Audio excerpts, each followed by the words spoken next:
Hello friends, welcome back to sigma coaching classes. दोस्तों, आज से हम 12th क्लास के इंग्लिश स्टार्ट करने वाले हैं।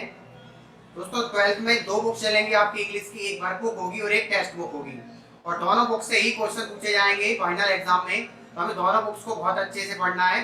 तो आज से हम 12th class Hindi medium general English की टेक्स्ट बुक को स्टार्ट करने वाले हैं। तो आइए उसके फर्स्ट चैप्टर को हम समझते हैं, जो एक पोयम है और जो एनोनिमस के द्वारा लिखी गई है। दोस्तों, फर्स्ट चैप्टर जो है हमारा टेक्स्ट बुक का वो है teach me to listen lord. इसका मतलब क्या हुआ? लॉर्ड मतलब भगवान, मी मतलब मुझे, टीच मतलब सिखाइए। क्या सिखाइए? लिसन मीन्स सुनना, मतलब कि teach me to listen lord, भगवान मुझे सुनना सिखाइए। दोस्तों, जब ये चैप्टर स्टार्ट होता है तो स्टार्ट में हमें एक ग्रीन बॉक्स मिलेगा, उसके अंदर कुछ क्वेश्चन पूछे जाते हैं चैप्टर में। तो सबसे पहले क्या पूछा गया हमसे कि व्हाट इज मोर इम्पोर्टेंट, सबसे ज़्यादा इम्पोर्टेंट, मोर इम्पोर्टेंट क्या है, ज़्यादा महत्वपूर्ण क्या है। To speak effectively, speak effectively मतलब प्रभावशाली रूप से बोलना, और टू लिसन अटेंसिवली या फिर ध्यानपूर्वक किसी व्यक्ति को सुनना। तो स्पीक इफेक्टिवली ज़्यादा इंपॉर्टेंट है या लिसन अटेंसिवली ज़्यादा इंपॉर्टेंट है, दोनों में क्या इंपॉर्टेंट है ये हमें इस चैप्टर को पढ़ने पर पता चल जाएगा। एक और क्वेश्चन ही पूछा है दोस्तों, whom should we listen to। Be मतलब हमें, लिसन मतलब सुनना चाहिए, whom मतलब किसे, हमें किसे सुनना चाहिए, एंड हाउ और कैसे सुनना चाहिए। तो दो क्वेश्चन हमसे इस चैप्टर में पूछे गए हैं दोस्तों। आइए अब चैप्टर को थोड़ा और आगे चलते हैं, हम समझते हैं इसमें क्या दिया गया है। दोस्तों, इस चैप्टर में आपको कुछ साइन दिख रहा होगा, ये हिंदू धर्म का साइन है, ये क्रिश्चियन, ये सिख और ये मुस्लिम, तो इस तरह के बहुत सारे इसमें साइन बने हुए हैं। तो इसका मतलब ये है कि ये जो पोयम है वो किसी विशेष धर्म को रिलेट नहीं करती है, ये सभी धर्मों को समान मानती है। तो आइए दोस्तों चैप्टर को स्टार्ट करते हैं। देखिए दोस्तों, आपको देख रहा होगा सबसे पहले क्या है, teach me to listen lord. इसका मतलब क्या हुआ? टीच मी मतलब मुझे सुनना, लिसन मतलब सुनना, और टीच मतलब होता है सिखाना, मी मतलब मुझे। Teach me to listen lord, भगवान मुझे सुनना सिखाइए। टू दोज मतलब उन लोगों को। नियरेस्ट मी, नियरेस्ट मतलब जो पास है, मी मतलब मेरे, उन लोगों को सुनना सिखाइए जो मेरे पास हैं। जैसे पास कौन है? माय फैमिली, मेरे परिवार को, मेरे फ्रेंड्स को, माय को वर्कर्स, मेरे साथ में काम करने वाले सभी साथियों को, मेरी फैमिली फ्रेंड्स को मुझे सुनना सिखाइए। और क्या लिखा है? Help me to be abhor that no matter what words I hear. इसका मतलब क्या हुआ? हेल्प मी, मेरी मदद कीजिए, टू बी अबॉर, मुझे ये जानने में मेरी मदद कीजिए, दैट मीन्स की no matter what words I hear. I hear मतलब व्हाट वर्ड्स मतलब जो भी शब्द, आई हियर मतलब मैं सुनता हूँ, उन्हें सुनने में कोई बात नहीं है, मतलब मैं जो बात भी सुन रहा हूँ उसे सुनने में कोई बात नहीं है। जैसे कि मैसेज क्या है, ये सभी जो पास में है वो सब मैसेज क्या देते हैं? द मैसेज इज, उन सबका मैसेज है, accept the person I am listen to me, मतलब ये जो व्यक्ति है, ये व्यक्ति भगवान से प्रार्थना करते हुए कह रहा है, और ये मैसेज दे रहा है, क्या कह रहा है? एक्सेप्ट द पर्सन मतलब मैं एक ऐसा पर्सन हूँ, मैं जैसा ही पर्सन हूँ, मुझे एक्सेप्ट कीजिए, आई एम, मुझे एक्सेप्ट कीजिए, लिसन टू मी और मेरी सुनिए। नेक्स्ट है teach me to listen lord, फिर से वही बात बोल रहा है, भगवान मुझे सुनना सिखाइए।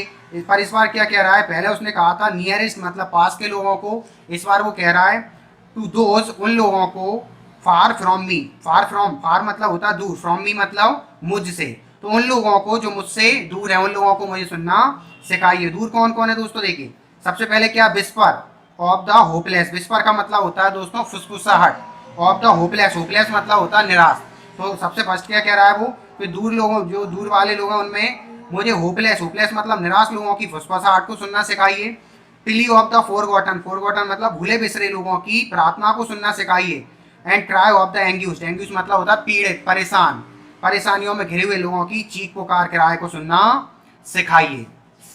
और थर्ड पैरा है इस पोयम का दोस्तों, थर्ड पैरा कुछ इस प्रकार है, teach me to listen lord, भगवान मुझे सुनना सिखाइए, to myself. Third para क्या कह रहा है poet? Teach me to listen lord to myself मतलब भगवान मुझे सुनना सिखाइए, किसे? माई सेल्फ मतलब स्वयं को, अपने आप को। Help me to be less afraid, less afraid का मतलब होता है दोस्तों निडर बना देना। तो हेल्प मी मेरी मदद कीजिए, टू बी बनने में, क्या बनने में? लेस अफ्रेड मतलब कि मुझे निडर बनने में मेरी मदद कीजिए। To trust the voice inside, और मुझे सिखाइए कि मैं ट्रस्ट मतलब विश्वास करूं, किस पर? वॉइस इनसाइड, वॉइस मतलब होता है आवाज पर, इनसाइड मतलब होता है अंतरात्मा।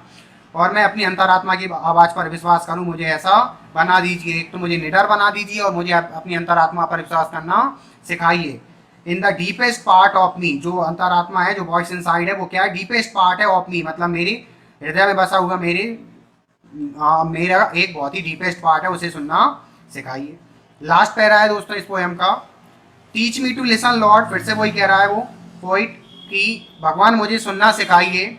फॉर योर वॉइस, इस बार क्या कह रहा है फोर्थ पैरा में? फॉर योर वॉइस मतलब आपकी आवाज को, भगवान मुझे आपकी आवाज को सुनना सिखाइए। इन बिजनेस, बिजनेस मतलब होता है व्यस्तता की स्थिति में। इन बोर्डम, बोर्डम मतलब जब मैं बोर हो जाऊं किसी चीज से, उस स्थिति में। इन सर्टेनिटी, सर्टेनिटी मतलब निश्चितता की स्थिति में। एंड इन डाउट, और संदेह की स्थिति में। इन नॉइस मतलब शोर शराबे की स्थिति में। एंड इन साइलेंस, और शांति की स्थिति में। तो इन सभी कंडीशंस में मुझे आपकी आवाज को सुनना सिखाइए। Teach me to listen lord, भगवान मुझे सुनना सिखाइए। दोस्तों ये जो पोयम है वो एनोनिमस के द्वारा लिखी गई है। एनोनिमस का हिंदी मतलब होता है अज्ञात, मतलब ये कोई नाम नहीं है पोइट का। अज्ञात का मतलब क्या है कि पोयम का जो पोइट है उसका जब पता नहीं चल पाया तो पोयम के पोइट की जगह एनोनिमस लिख दिया गया, मतलब किसी अज्ञात व्यक्ति द्वारा ये पोयम लिखी गई है। तो आइए दोस्तों इस पोयम को समझने के बाद अब इसके क्वेश्चन आंसर को और रिवाइज कर लेते हैं हम। तो आइए दोस्तों इस चैप्टर के क्वेश्चन आंसर समझते हैं। सबसे पहले इस चैप्टर का जो नाम है वो क्या है दोस्तों? Teach me to listen lord. इसका मतलब क्या है जो हमने अभी पोएम में समझा दोस्तों?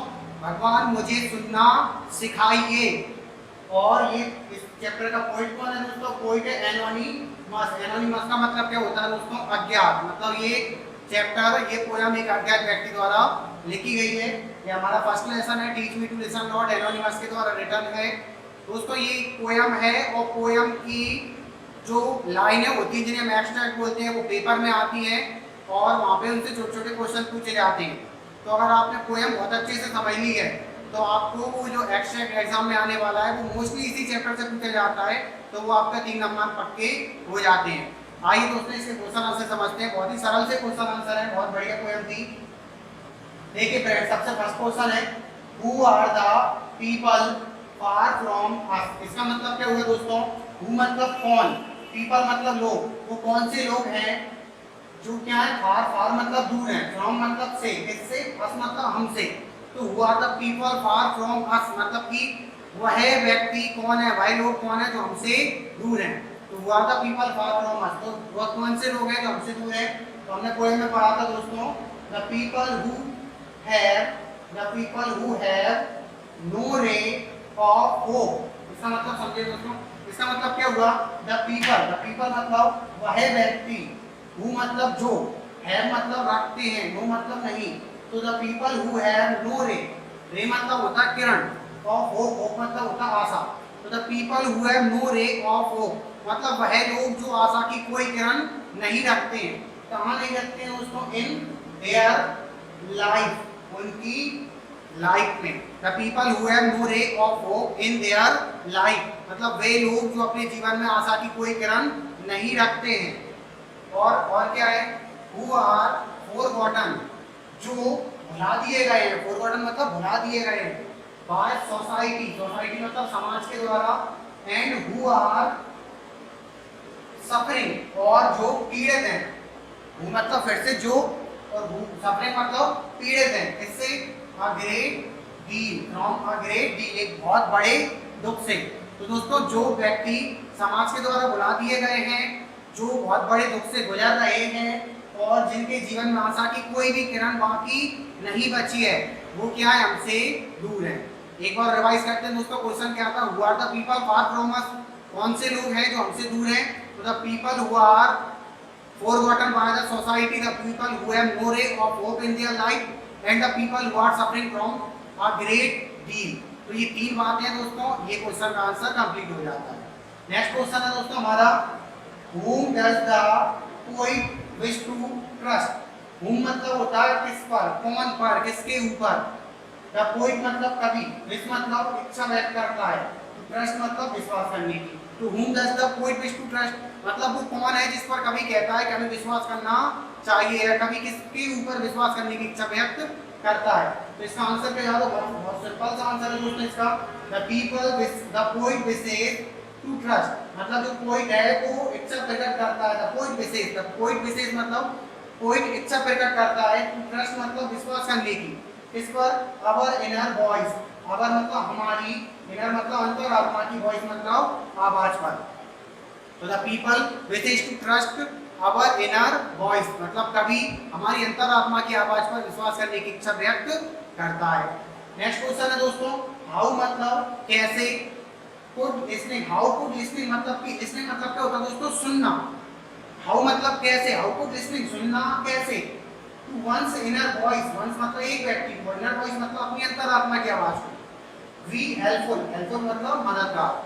तो how could listening to one's inner voice be helpful मतलब एक व्यक्ति को अपनी अंतरात्मा की आवाज को सुनना किस प्रकार, हाउ मतलब कैसे हेल्पफुल हो सकता है, मतलब वो ये कहना चाह रहा है कोई ढंग से कि अगर कोई व्यक्ति अपनी अंतरात्मा की आवाज को सुनता है तो वो अंतरात्मा की आवाज उसके लिए बहुत ही हेल्पफुल हो सकती है, पर कैसे हो सकती है दोस्तों, ये हमसे पूछा है। तो देखिए, इट हेल्प्स अस, इट मतलब यह मतलब वो वॉइस इनसाइड हेल्प्स अस हमारी मदद करती है, इन बिकमिंग, बिकमिंग मतलब बनने में, क्या बनने में, लेस सेपरेट, लेस सेपरेट का मीनिंग मैंने चैप्टर में बताया था, उसमें लेस सेपरेट मतलब क्या होता है, निडर बनना। तो it helps us in becoming less separate मतलब ये हमारी मदद करती है, हमारी मदद करती है क्या बनाने में, हमें लेस सेपरेट बनाने में, मतलब हमें निडर बनाने में मदद करती है। एज वेल एज मतलब साथ ही साथ, गिव्स अस, गिव्स अस मतलब हमें देती है, क्या देती है, प्रॉपर गाइडेंस, एक पूर्ण मार्गदर्शन। क्या मीनिंग हुआ दोस्तों, एक बार देखिए क्वेश्चन क्या था हमारा, how could listening one's inner voice to be helpful मतलब एक व्यक्ति को अपनी अंतरात्मा की आवाज को सुनना मददगार साबित हो सकता है, कैसे। तो आंसर क्या होगा दोस्तों, it helps us in becoming less afraid as well as gives us proper guidance मतलब अगर हम अपनी अंतरात्मा की आवाज को सुनते हैं दोस्तों तो हम क्या हो जाते हैं, लेस अफ्रेड हो जाते हैं, निडर बन जाते हैं, और साथ ही हमें क्या करती है, गाइडेंस भी देती है, वो भी एक पूर्ण और प्रॉपर गाइडेंस देती है। तो दोस्तों इसका जो नेक्स्ट फोर्थ क्वेश्चन है वो कुछ इस प्रकार है, देखिए फोर्थ क्वेश्चन क्या है इसका, what message do those who are our nearest give us. Question का मीनिंग क्या हुआ दोस्तों, क्वेश्चन का मीनिंग हुआ व्हाट मैसेज, व्हाट मैसेज मतलब क्या संदेश, डू दोस, दोस मतलब वे व्यक्ति, हु मतलब जो, आर आवर नियरेस्ट हमारे नियरेस्ट हैं, हमारे बहुत निकट हैं, गिव अस हमें देते, मतलब what message do those who are nearest give us मतलब कि वो व्यक्ति जो हमारे बहुत पास हैं, हमारे नियरेस्ट हैं, वो हमें क्या मैसेज देते हैं, ये क्वेश्चन हमसे पूछना चाह रहा है। तो आंसर क्या जा रहा है दोस्तों, आंसर जा रहा है they give us the message, इसका मतलब क्या हुआ, they give us the message मतलब वो हमें मैसेज देते हैं, वह हमें मैसेज देते हैं, क्या मैसेज देते हैं, to listen them, to listen them, क्या करें, देम मतलब उन्हें, लिसन मतलब सुने, तो हमें ये मैसेज देते हैं कि टू लिसन देम उन्हें सुना जाए, उन्हें सुना जाए, वो भी कैसे, अटेंटिवली, अटेंटिवली मतलब ध्यानपूर्वक सुना जाए, विदाउट बॉदरिंग, विदाउट बॉदरिंग का मतलब हुआ बिना किसी तर्क वितर्क के सुना जाए उन्हें, तो वो भी कैसे, what are their words, what are their words जो उनके शब्द हैं, उनके शब्दों को विदाउट गौर किए मतलब कि उनके शब्दों को बॉदर किए बिना, उनके शब्दों पर ध्यान दिए बिना उन्हें प्रभावशाली तरीके से उन्हें ध्यानपूर्वक सुना जाए, यही हमारे पड़ोसी हमसे कहना चाहते हैं। ठीक है, नेक्स्ट क्वेश्चन क्या है दोस्तों, फिफ्थ क्वेश्चन है, when does the poet, when means कब, पोएट मतलब कभी, विश मतलब इच्छा व्यक्त करता है, टू लिसन मतलब सुनने की, the voice of God, voice means आवाज को, और गॉड मतलब भगवान की, तो when does the poet wish to listen to the voice of God, जो कभी है वो भगवान की आवाज को सुनने की इच्छा व्यक्त कब करता है, मतलब कभी ऐसी कौन कौन सी कंडीशंस हैं जो हमसे कहता है कि हमें भगवान की आवाज को सुनना चाहिए। तो आंसर क्या यार दोस्तों, the poet wants to listen, the poet wants to listen जो कभी है वो सुनना चाहता है, द गॉड्स वॉइस भगवान की आवाज को, वो भी कब, कितनी स्थितियों में दोस्तों, हमने क्वेश्चन में और स्टोरी पढ़ा, पोएम में पढ़ा था, कितनी कंडीशन में सुनना चाहता है कोई भगवान की आवाज को, देखिए, इन बिजनेस, बिजनेस मतलब व्यस्तता की स्थिति में, इन बोर्डम मतलब कि बोर होने की स्थिति में, इन सर्टेनिटी निश्चितता की स्थिति में, इन डाउट और संदेह की स्थिति में, इन नॉइज मतलब शोर शराबे की स्थिति में, एंड इन साइलेंट ऑल्सो, और शांति की स्थिति में भी सुनना चाहता है। तो 6 कंडीशन है दोस्तों, 6 कंडीशन में जो पोइट है भगवान की आवाज को सुनना चाहता है। नेक्स्ट क्वेश्चन देखिए, जो लास्ट क्वेश्चन है चैप्टर का और इंपॉर्टेंट क्वेश्चन है दोस्तों। देखिए क्या है, what is the overall mood off the poem. जो पोएम है उसका जो ओवरऑल मूड है वो क्या, मतलब पोएम अभी कुल मिलाकर सिखाना क्या चाहती है, क्या बताना चाहती है। तो दोस्तों देखिए, the poem is a beautiful prayer. The poem is a beautiful, तो this poem is a beautiful prayer. जो पोएम है वो क्या है, एक बहुत ही खूबसूरत प्रेयर है, एक बहुत ही खूबसूरत प्रार्थना है जो भगवान से की गई है। This poem is a beautiful prayer, यह पोएम बहुत ही ब्यूटीफुल प्रेयर है। और क्या बोला गया, इट टेल्स अस, यह हमसे कहती है, to be a good listener. To be a good listener, listener मतलब होता है दोस्तों सुनने वाला। It tells us to be a good listener, मतलब कि हमसे कहती है कि हमें बन जाना चाहिए, कैसे क्या बन जाना चाहिए, एक गुड लिसनर, एक अच्छा सुनने वाला, एक अच्छा श्रोता बन जाना चाहिए। और क्या कहती है, we should heed, we should heed, heed मतलब होता है ध्यान देना, तो हमें ध्यान देना चाहिए। The voices of suffer, sufferers, sufferers मतलब पीड़ितों की, एंड डाउन टूडन, डाउन टूडन मतलब किसी परेशानी में घिरे हुए लोगों की और पीड़ित लोगों की जो वॉइसेस हैं, आवाज है, उन्हें हमें ध्यान देना चाहिए, उन्हें हमें हीड करना चाहिए, उन्हें हमें इग्नोर नहीं करना चाहिए। और क्या कहती है पोएम हमसे, और कहती है दोस्तों कि we should never ignore, we should never, never मतलब कभी नहीं, ignore मतलब होता है अनदेखा कर देना, हमें कभी भी अनदेखा नहीं करना चाहिए। जैसे our inner voice, हमारी अंतरात्मा की आवाज को दोस्तों, हमें हमारी अंतरात्मा की आवाज को, inner voice को कभी भी इग्नोर नहीं करना चाहिए। क्यों नहीं करना चाहिए, as मतलब क्योंकि it is always warns us, क्योंकि यह हमेशा ही, warns us मतलब हमें चेतावनी देती है, हमें आगाह करती रहती है, वो भी क्या क्या करने के लिए, against the wrong deed, wrong deed मतलब गलत कार्यों के प्रति हमें हमेशा ही वार्न करती रहती है, इसलिए हमें कभी भी अपनी इनर वॉइस को इग्नोर नहीं करना चाहिए। और क्या होता है दोस्तों, आगे बोले poem, it also wants us, यह हमसे ये भी चाहती है, to listen to the voice of God, क्या भगवान की आवाज को भी सुने, वो भी कब, इन एवरी सिचुएशन, प्रत्येक स्थिति में। तो हमें भगवान की आवाज को प्रत्येक स्थिति में सुनना चाहिए, ये इस पोएम का ओवरऑल मूड था। तो दोस्तों मुझे आशा है कि आपको ये चैप्टर बहुत अच्छे समझ में आ गया होगा। आप स्क्रीनशॉट ले लीजिए, नोट्स बना लीजिए और हमारे साथ जुड़े रहिए और पढ़ाई करते रहिए और चैनल पर बने रहिए, चैनल को सब्सक्राइब कीजिए। धन्यवाद दोस्तों।